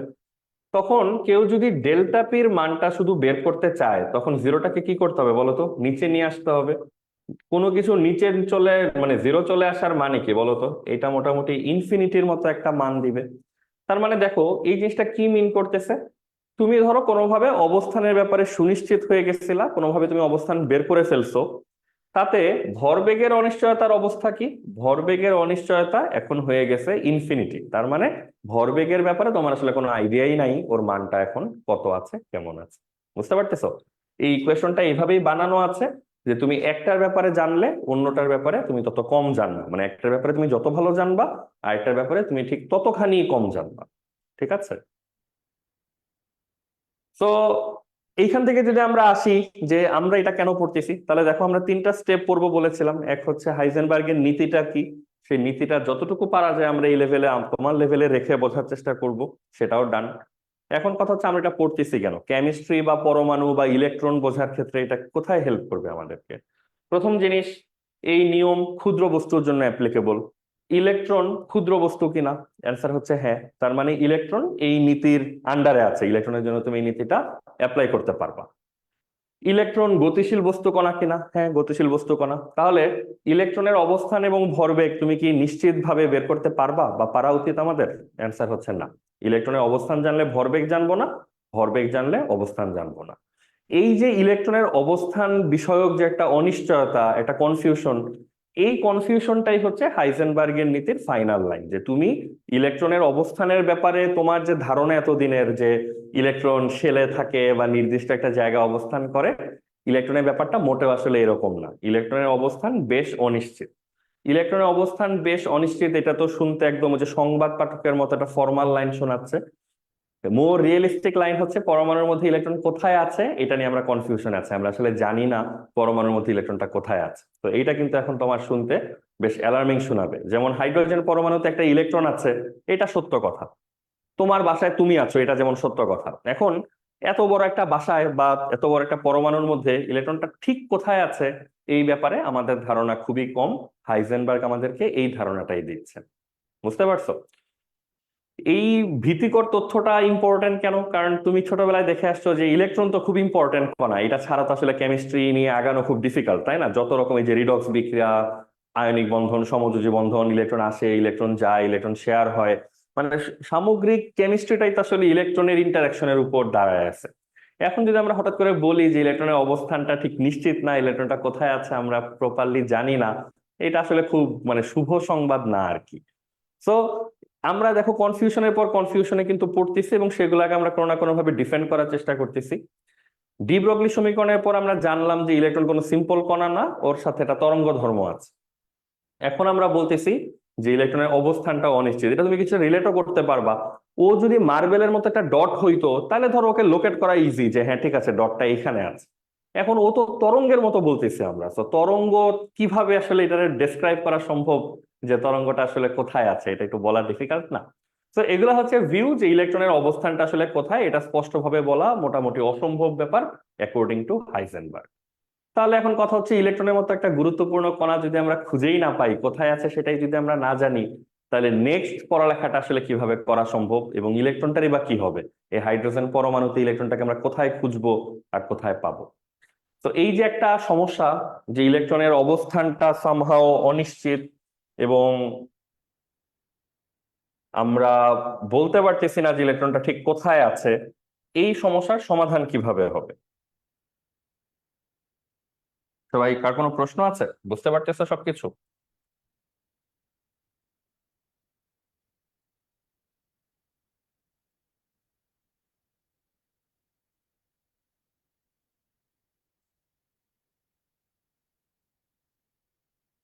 ঠিক আছে, তাহলে লাস্ট যে থিওরিটা আমরা পড়লাম হাইজেনবার্গের অনিশ্চয়তা নীতি, সেটার কনক্লুশনে একটা লাইনই আমরা বলে রাখলাম, ইলেকট্রনের অবস্থান অনিশ্চিত, কোথায় আছে ঠিকমতো জানতে পারছি না। সমাধান কি? এই 1926-এ তো হাইজেনবার্গের সমীকরণ, তারও কয়েক বছরের মধ্যেই অনেকেই নাম শুনেছে হয়তো ওনার, শ্রোডিঞ্জার।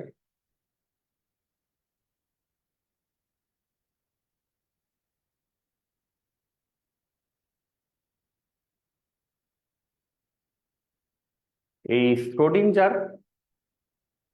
খুবই ভালো পাওয়ারফুল ম্যাথমেটিশিয়ান ছিলেন।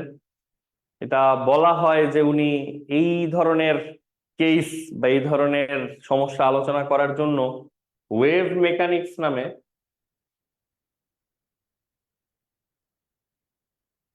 ম্যাথের একটা সেকশন উনি ডেভেলপই করছেন শুধু এই ধরনের জিনিসপত্রকে সলভ করার জন্য। যাই হোক, শ্রোডিঞ্জার হচ্ছে এই প্রবলেমটা নিয়ে কাজ করছেন, এই যে ইলেকট্রনের অবস্থান যে আমরা জানি না, তাই বলে কি বসে থাকবো বা পড়া অফ করে দিব কিনা। তো শ্রোডিঞ্জার ঝাঁপায় পড়ছেন, উনি একটা খুবই বিশাল সমীকরণ নিয়ে আসছেন আমাদের জন্য। এটাকে বিখ্যাত শ্রোডিঞ্জারের তরঙ্গ সমীকরণ বলে।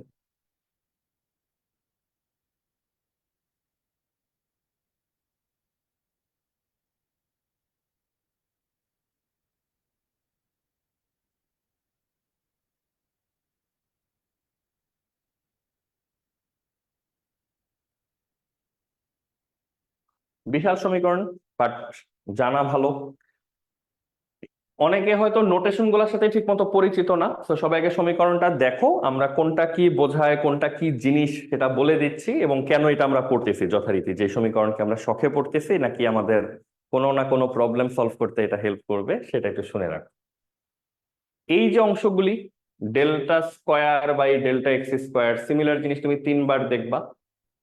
এগুলো হচ্ছে তোমরা যে ফিজিক্সে অনেকে ডিফারেন্সিয়াল অপারেটর দেখতেছো না, ডিডিএক্স টাইপ, ওরকম একটু অ্যাডভান্স ভার্সন আর কি এগুলো। ঠিক আছে, এগুলোকে ডিফারেন্সিয়াল ইকুয়েশন বলে। যখন তোমরা এনাফ বড় হবা তোমাদেরকে এগুলো সমাধান করা শেখানো হবে, আপাতত জাস্ট পরিচিত হও। এখন ফিজিক্সে তোমরা সম্ভবত টুকটাক ডিফারেন্সিয়েশন করতেছো, এইটা তার কাছাকাছি একটা অপারেটর, এভাবে মাথায় রাখো। ডিফারেন্সিয়েশন তো কোনো একটা ফাংশনকে করতে হয়, তাই না? তেমনি এইখানে যে ডিফারেন্সিয়েশন টাইপের কাজগুলা হচ্ছে, সেটা কোন ফাংশনের উপরে কাজ করতেছে? এইরকম একটা অদ্ভুত ত্রিশূল টাইপ জিনিসের উপরে কাজ করতেছে। তার মানে প্রথম আমাদের অচেনা রাশি হচ্ছে এই এই জিনিসটা। এটা একটা গ্রিক লেটার, এটাকে সাই বলে। এটার নাম হচ্ছে ওয়েভ ফাংশন বা তরঙ্গ ফাংশন।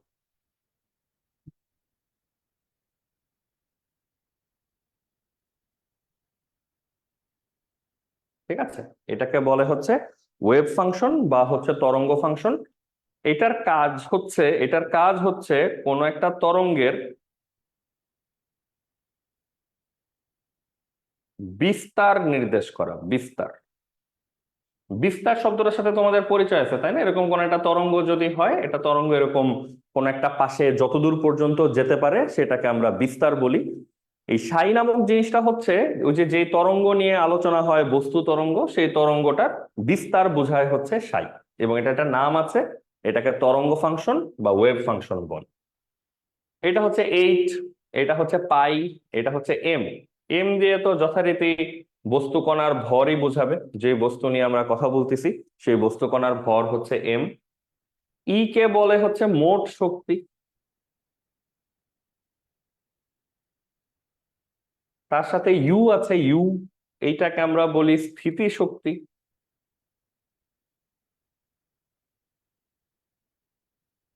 আর নিচে আছে এইচ এর স্কয়ার, এইচ দিয়ে বোঝায় হচ্ছে প্ল্যাঙ্কের ধ্রুবক। ঠিক আছে, তাহলে এই হচ্ছে আমাদের বিখ্যাত শ্রোডিঞ্জারের সমীকরণ। এই সমীকরণের উদ্দেশ্য অলরেডি উপরে লেখা আছে, ইলেকট্রনের অবস্থানকে অনিশ্চিত বলা হয়েছিল।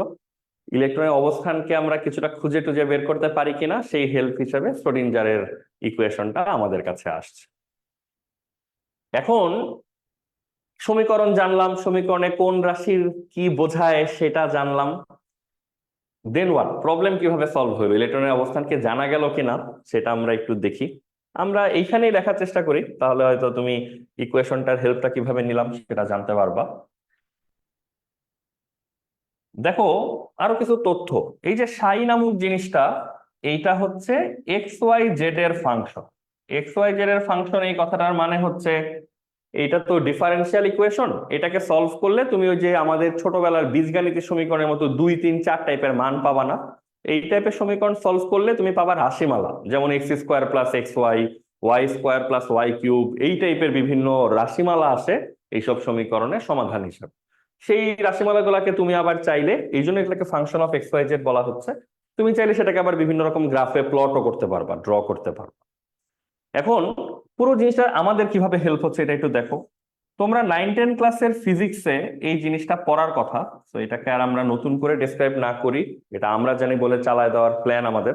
বলো তো এটা জানো কিনা যে যে কোনো তরঙ্গের তীব্রতা, সেটা যেই তরঙ্গই হোক, কোনো তরঙ্গের তীব্রতার সাথে বিস্তার, তরঙ্গটার বিস্তার কিভাবে জড়িত বলো তো? কোন তরঙ্গের তীব্রতার সাথে বিস্তারের সম্পর্কটা কি? হুম, ঠিক বলছো। এটা হচ্ছে বিস্তারের বর্গের সমানুপাতিক হয়। এটা সবারই জানা আছে তো, না? না জানা থাকলে ছোটবেলার ফিজিক্স বই, সেখানে লেখা আছে এই জিনিস, ঠিক আছে? কোন তরঙ্গের তীব্রতা হবে বিস্তারের বর্গের সমানুপাতিক। এইটা তো যে কোনো তরঙ্গের জন্য লেখা একটা লাইন। আমরা যদি এখন আমাদের কাজে লাগাতে চাই, তাহলে তো আর যে কোনো তরঙ্গ বলবো না, আমরা বলবো ইলেকট্রন তরঙ্গের তীব্রতাও হবে বিস্তারের বর্গের সমানুপাতিক। কথা হচ্ছে বিস্তারটা আমরা কি দিয়ে বুঝাইছি বা কি দিয়ে প্রকাশ করছি বলো তো? সাই দিয়ে। তো তুমি এটা বলতে পারো যে ইলেকট্রন তরঙ্গের তীব্রতাটা হবে সাই স্কোয়ারের সমানুপাতিক। এখন সাই স্কোয়ার, দেখো সাইজ তো এক্স ওয়াই জেড এর ফাংশন, সাই দিয়ে কিছু জায়গা বোঝাবে, যেহেতু তুমি গ্রাফ আঁকলে এলোমেলো একটা আকৃতি হয়তো আসবে, তুমি এটা দিয়ে কিছু জায়গা বোঝাবা। আমরা এইভাবে জিনিসটাকে বলতে পারি কিনা বলতো, যেহেতু সমানুপাতিক সম্পর্ক, তার মানে যেখানে যেখানে সাই স্কোয়ারের মান বেশি, সেখানে সেখানে কি বেশি বলা যায় বলতো? ইলেকট্রন তরঙ্গটার তীব্রতা হচ্ছে বেশি, এটা তো বলা যায় সমানুপাতিক সম্পর্ক যেহেতু। তার মানে যেখানে যেখানে সাই স্কোয়ারের মান বেশি, সেখানে সেখানে ইলেকট্রন তরঙ্গের তীব্রতাও হচ্ছে বেশি। এখন কোনো একটা জায়গায় ইলেকট্রন তরঙ্গের তীব্রতার মান বেশি, এই কথাটারও কিন্তু একটা মিনিং আছে। যেমন এইটা তো তুমি বুঝো যে ধরো তোমার ডাইনিং টেবিলের উপরে একটা গরম চায়ের কাপ বা কফির কাপ আছে, বা গরম একটা উত্তপ্ত বস্তু আছে। উত্তপ্ত বস্তুটার যত কাছে হাত নিবা তত তাপ ফিল করবা, যত দূরে নিয়ে যাবা হাতটা তত আর তুমি তাপ ফিল করবা না। আমরা বোঝাতে চাচ্ছি তাপের উৎসটা যেখানে আছে তার আশেপাশে কিন্তু তার তীব্রতা, সেই তাপের তীব্রতা অনেক বেশি, দূরে গেলে তীব্রতা কম। তোমার কাছে যদি একটা ল্যাম্প থাকে, একটা লাইটের সোর্স থাকে, এটাও আমরা বুঝি, লাইটের সোর্সের কাছে কিন্তু আলো অনেক উজ্জ্বল এবং অনেক বেশি তীব্রতার। তুমি লাইট থেকে যত দূরে যাবা, একটা মোমবাতি থেকে তুমি যত দূরে যাবা, আস্তে আস্তে কিন্তু লাইটের তীব্রতা কমবে, অন্ধকারাচ্ছন্ন হইতে থাকবে এলাকাটা। এই যে তাপের উৎসের কাছে তাপের তীব্রতা বেশি, লাইটের উৎসের কাছে লাইটের তীব্রতা বেশি, তার মানে উল্টা দিক থেকে চিন্তা করো, লাইটের তীব্রতা বেশি কোথায়? লাইট সোর্সের কাছে। শব্দ তরঙ্গের তীব্রতা কোথায় বেশি? ধরো কোনো একটা জায়গায় মাইক চলতেছে, তার কাছেই তো শব্দটা বেশি পাবা, যত দূরে যাবা শব্দ তো কমতে থাকবে, রাইট? তাহলে দেখো তো, ইলেকট্রন তরঙ্গের তীব্রতা কোনো একটা জায়গায় বেশি, তাহলে বলো তো ইলেকট্রনটা ওই জায়গাটার ধারে কাছে কোথাও আছে, নাকি ওই জায়গা থেকে অনেক দূরে আছে? কি দাবি করলে এটা যৌক্তিক হয়? তো হোপফুলি সবাই বুঝতে পারতেছো পয়েন্টটা। কোনো উৎসের কাছাকাছি যেহেতু তার তীব্রতাটা থাকে বেশি, উল্টাভাবে বললে তীব্রতা বেশি যেখানে তার আশেপাশে আসলে উৎসটা থাকে। তো ইলেকট্রন তরঙ্গের তীব্রতা যেহেতু বেশি এমন কিছু জায়গা আমরা খুঁজে পাচ্ছি সাই স্কোয়ার দিয়ে, তাহলে আমরা বলতে পারি ইলেকট্রন তরঙ্গের তীব্রতা কোথায় বেশি হয়? যেখানে ইলেকট্রনটা থাকার সম্ভাবনা বেশি। তোমরা কি এই সিদ্ধান্তে যে আমরা আসলাম সেটা কি বুঝতে পারলা সবাই? গুড, আশা করি বুঝতে পারছো। তাহলে আমরা এই জিনিসটা একবার রিপিট করতেছি, ইন কেস যদি কারো পুরো স্টোরিটা দরকার হয়। আমরা শ্রোডিঞ্জারের সমীকরণ সমাধান করে এখান থেকে ওই যে তরঙ্গ ফাংশন বিস্তারের কিছু রাশিমালা বা কিছু গ্রাফ আমরা বের করব। ফিজিক্সের কমন নিয়ম বলে যে যে কোনো তরঙ্গের তীব্রতা বিস্তারের বর্গের সমানুপাতিক হয়, সেই হিসাবে ইলেকট্রন তরঙ্গের তীব্রতাও বিস্তার তথা সাই স্কোয়ারের সমানুপাতিক হবে। এটা মিন করে সাই স্কোয়ারের মান যেখানে যেখানে বেশি সেখানে সেখানে ইলেকট্রন তরঙ্গের তীব্রতাও বেশি। আর ইলেকট্রন তরঙ্গের তীব্রতা কোনো জায়গায় বেশি এই কথাটা মিন করে এই জায়গাটার আশেপাশে কোথাও কে আছে, ইলেকট্রনটা আছে। তাহলে তুমি প্রথম লাইনটা দেখো, আমরা যখন হাইজেনবার্গের নীতিটা পড়ে শেষ করেছিলাম তখন আমাদের কনক্লুশন ছিল ইলেকট্রনের অবস্থান অনিশ্চিত, সোজা কথা আমরা জানি না ইলেকট্রন কোথায় আছে। টপিকটা যখন শেষ হচ্ছে তখন আমরা কোথায় আছি দেখো, এমন কিছু জায়গার সন্ধান পাওয়া যাচ্ছে যেখানে ইলেকট্রনকে পাওয়ার সম্ভাবনা বেশি। তার মানে আমরা এখন এখন এই টপিকটা পড়ে ফেলার পরে এখন আর আমরা বলতেছি না যে ইলেকট্রন কোথায় আছে আমরা জানি না, এইভাবে ফ্ল্যাটলি বলে দিচ্ছি না। এখন হোপ আছে, আশা আছে যে পরমাণুর মধ্যে এমন কিছু জায়গা আছে যেখানে ইলেকট্রনকে পাওয়ার সম্ভাবনা অনেক বেশি। তো আমরা একেবারেই জানি না বলার থেকে এখন অ্যাটলিস্ট কিছু জায়গা ফাইন্ড আউট হলো যেখানে ইলেকট্রনটাকে পাওয়া যাবে বা পাওয়া যাওয়ার সম্ভাবনা অনেক বেশি। এখন এই সম্ভাবনা বেশি এগুলো তো আসলে প্রবাবিলিটি ক্যালকুলেট করেই আসে। তো তোমাদের জন্য আরো আসার কথা হচ্ছে সম্ভাবনাটা কতটুকু, এইটাও আসলে হিসাব করা হয়েছিল যে কত বেশি মানে কত। তো বেশি মানে কত এটা শুনে তোমরা খুবই ভালো লাগবে তোমাদের, প্রচন্ড বেশি। 90 থেকে 95% সম্ভাবনা নিয়ে আমরা আসলে কিছু জায়গা খুঁজে বের করতে পারছি পরমাণুর মধ্যে যে এখানে ইলেকট্রনকে পাওয়ার সম্ভাবনা। তো বুঝতেই পারতেছো জাস্ট 100 টুকুই বলা বাকি, 90 থেকে 95% কিন্তু জিনিসটাকে আমরা ম্যানেজ করেই ফেলছি। তার মানে আশা ছাড়া যাবে না। প্রথমে মনে হচ্ছিল ইলেকট্রনের অবস্থান একেবারেই অনিশ্চিত, বেশ কিছু ম্যাথমেটিক্স বেশ কিছু সমীকরণ সমাধান করে গাণিতিক ভাবে আমরা এমনটা সিদ্ধান্তে আসতে পারি যে না, ইলেকট্রনের অবস্থান একেবারে অনিশ্চিত না। এটাকে আমরা যেটা বলতে পারি যে ইলেকট্রনের অবস্থান আসলে বেশ নির্ধারিত করে ফেলছি আমরা, যে এমন কিছু জায়গা আমরা খুঁজে পাইছি পরমাণুর মধ্যে যেখানে ইলেকট্রনকে পাওয়ার চান্স অনেক বেশি। এই যে বেশি সম্ভাবনার জায়গাগুলা যেখানে ইলেকট্রনকে পাওয়ার চান্স 90 থেকে 95%, এই জায়গাগুলাকে যদি এখন আমরা মানে ভাষায় প্রকাশ করতে চাই তাহলে তো আমাদেরকে বারবার একই কথা বলতে হবে, যেই জায়গাগুলাতে ইলেকট্রনকে পাওয়ার সম্ভাবনা বেশি। তো বিশাল একটা লাইন বারবার রিপিট করতে হচ্ছে যে যেই জায়গাগুলাতে ইলেকট্রনকে পাওয়ার সম্ভাবনা অনেক বেশি। তো আমাদেরকে সায়েন্টিস্টরা যে হেল্পটা করেছেন, এই বিশাল বড় লাইনটা বারবার যেন বলা না লাগে, এই জায়গাগুলার একটা নাম দিয়ে দেওয়া হয়েছে যে পরমাণুর মধ্যে যেই জায়গাগুলাতে ইলেকট্রনকে পাওয়ার সম্ভাবনা অনেক বেশি। এই জায়গাগুলাকে কি নামে ডাকে জানো তোমরা?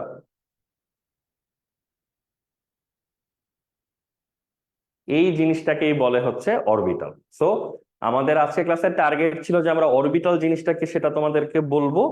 আমরা আলহামদুলিল্লাহ সাকসেসফুল এই জায়গা পর্যন্ত আসতে পারছি। অরবিটাল শব্দটা তোমরা 9-10 ক্লাস থেকে শুনে আসতেছো অসংখ্য ভাবে।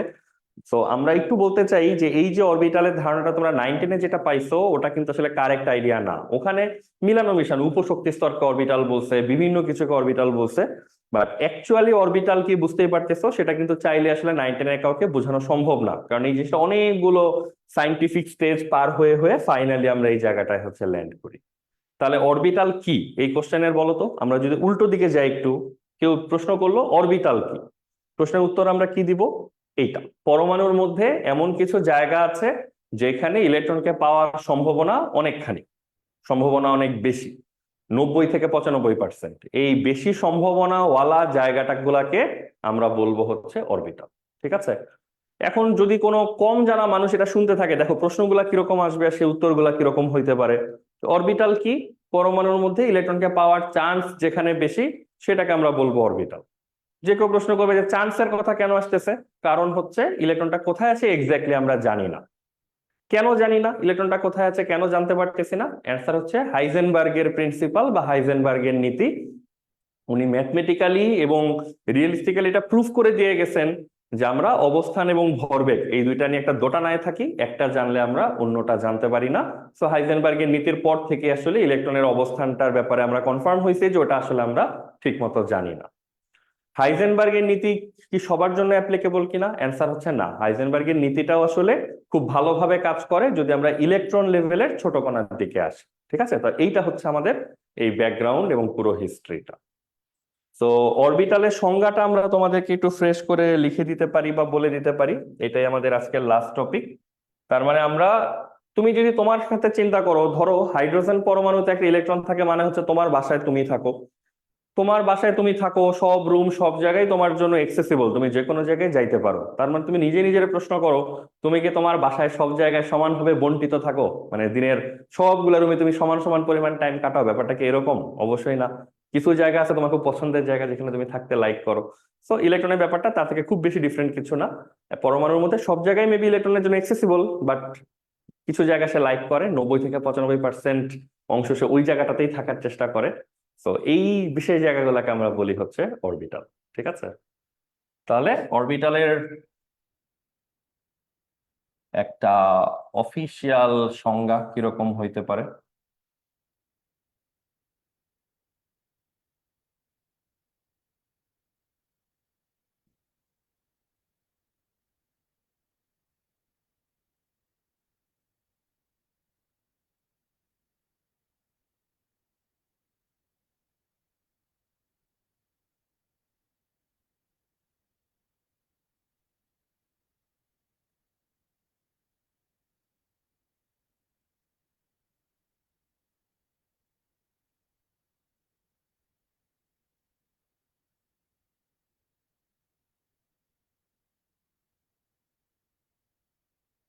ঠিক আছে, প্রথমে আমরা বলতে চাচ্ছি পরমাণুর মধ্যে একটা নির্দিষ্ট শক্তির ইলেকট্রন ও নিউক্লিয়াসের কাছে থাকতে পারে, আবার নিউক্লিয়াস থেকে দূরেও থাকতে পারে। এটাই হচ্ছে অনিশ্চয়তার নীতিটাকে সহজভাবে ডেসক্রাইব করা, যে ইলেকট্রনটা যে কোনো জায়গায় থাকতে পারে।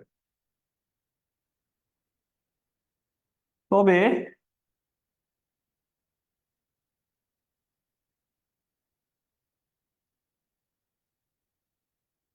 নিউক্লিয়াসের চারপাশে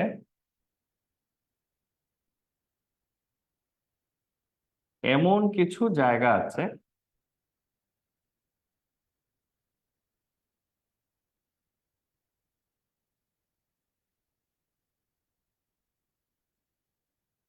যেখানে তাকে, মানে সেই ইলেকট্রনটাকে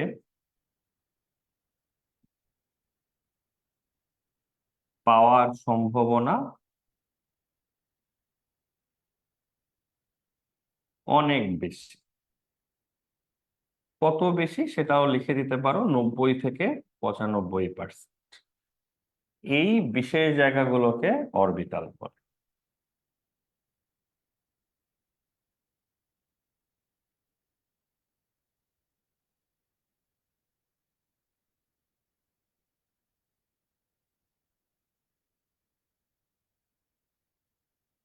ঠিক আছে, তাহলে এই অরবিটালের পুরো আইডিয়াটা এখানে মোটামুটি গুছিয়ে লেখা আছে।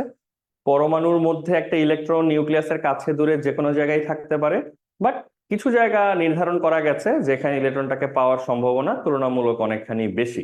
এই বিশেষ জায়গাগুলোকে আমরা বলি হচ্ছে অরবিটাল। তো এই হচ্ছে আজকের কন্টেন্ট। এই পর্যন্ত বিষয় তোমরা বাসায় একটু চর্চা করো, বাসায় একটু দেখো।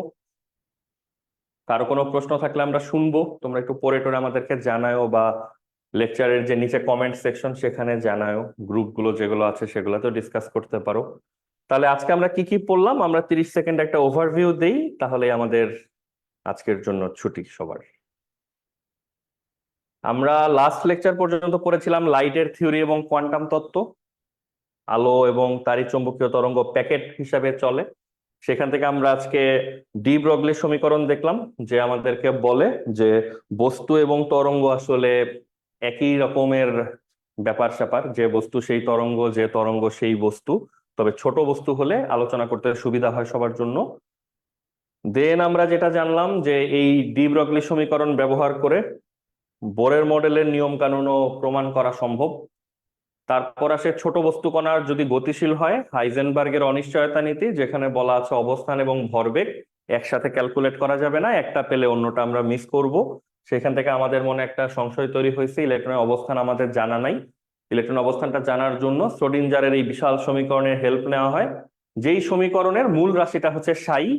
তো তুমি যেমন তোমার জীবনের এই x² - 5x + 6 = 0 টাইপ সমীকরণ দেখলে যেমন তোমার খুব ভালো লাগে এবং তুমি এখান থেকে এক্স এর মান বের করে ফেলতে চাও, তেমনি এই ধরনের সমীকরণের মূল প্যারামিটারটা হচ্ছে সাই। সমীকরণটা যখন সমাধান করা হয় এই সাইয়ের মানগুলি আসে, এবং আমরা ক্লাসে বলেছি সাইয়ের মান মানে তোমার ছোটবেলার 2 আর 3 এর মতো মান আসবে না, এগুলো আসবে এক্স ওয়াই জেড এর ফাংশন হিসাবে। যেই ফাংশন বা যেই জিনিসটাকে গ্রাফে প্লট করা সম্ভব, যেটাকে স্কোয়ার করা সম্ভব। সাইকে স্কোয়ার করলে সে এমন কিছু জায়গা নির্দেশ করে যেখানে ইলেকট্রন তরঙ্গের তীব্রতা অনেক বেশি, আর কোনো একটা তরঙ্গের তীব্রতা সেখানেই বেশি হয় যার আশেপাশে উৎসটা আছে। তো ইলেকট্রনটা আশেপাশে কোথাও আছে বলে আমাদের ধারণা। ম্যাথমেটিক্স বলে এই সম্ভাবনা এখানে 90 থেকে 95%। ঠিক আছে, তো অনেক আগে বুয়েটে একাধিকবার এরকম প্রশ্ন আসছে যে সাই বেশি গুরুত্বপূর্ণ নাকি সাই স্কোয়ার। তার মানে দেখো এই টপিকগুলো থেকে কিন্তু বোর্ডে খুব বেশি প্রশ্ন আসে না, টপিকগুলো কিন্তু বইতে উপস্থিত আছে। তোমরা যে কোনো বইয়ের 2.2 আর্টিকেলেই দেখবে এই ডিসকাশন গুলি আছে। তো সাই বেশি গুরুত্বপূর্ণ নাকি সাই স্কোয়ার, এই ধরনের প্রশ্ন কিন্তু আসতে দেখা গেছে একেবারে বুয়েট পর্যন্ত। তো ইকুয়েশনে দেখাই যাচ্ছে ডিরেক্টলি সাই তুমি কোথাও ব্যবহার করো নাই, সাই স্কোয়ার তুমি ব্যবহার করছো, যেটা দিয়ে তুমি ইলেকট্রন কোথায় বেশি থাকতে পারে সেই সম্ভাবনার জায়গাটা এখান থেকে তুমি খুঁজে বের করতে পারো। আর লাস্ট একটা ব্যাপার হচ্ছে ডি ব্রগলির এই যে সমীকরণ, যেটা দিয়ে কণা এবং তরঙ্গকে ইউনিফাই করে ফেলা হয়েছে, একভাবে ডিসকাস করা যাচ্ছে, এই টপিকটার একটা সুন্দর নাম আছে। এই ডি ব্রগলির যে সমীকরণটা, এটাকে ইংলিশে বলে হচ্ছে ওয়েভ পার্টিকেল ডুয়ালিটি, বাংলায় এটাকে বলে হচ্ছে তরঙ্গ কণা দ্বৈততা। খুবই সুন্দর একটা অ্যাস্থেটিক নাম, এবং ব্যাপারটাও বেশ অ্যাস্থেটিক এবং ইন্টারেস্টিং। ঠিক আছে, তো আজকে এই পর্যন্ত থাকুক। আজকে আমরা অনেকগুলো নতুন নতুন ব্যাপার জানলাম যেগুলো তোমাদের 9-10-এ জানার কথা না, এবং এগুলো যে খুব ইন্টারেস্টিং এটা লেকচার ফলো করলেও বুঝতে পারা উচিত। সবাই এগুলো একটু প্র্যাকটিস করো। নেক্সট ক্লাসে আমরা আরেকটু সামনের দিকে আগাবো, যে অরবিটাল ইলেকট্রন থাকে, বাট অরবিটালটা কোথায় আছে পরমাণুতে, অরবিটালটার ব্যাপারে তো খুব বেশি কিছু আমরা জানি না, দেখতে শুনতে কেমন। ওই ডিসকাশন গুলো আমরা ইনশাল্লাহ নেক্সট ক্লাসে করবো। ঠিক আছে, থ্যাংক ইউ সবাইকে, আল্লাহ হাফেজ।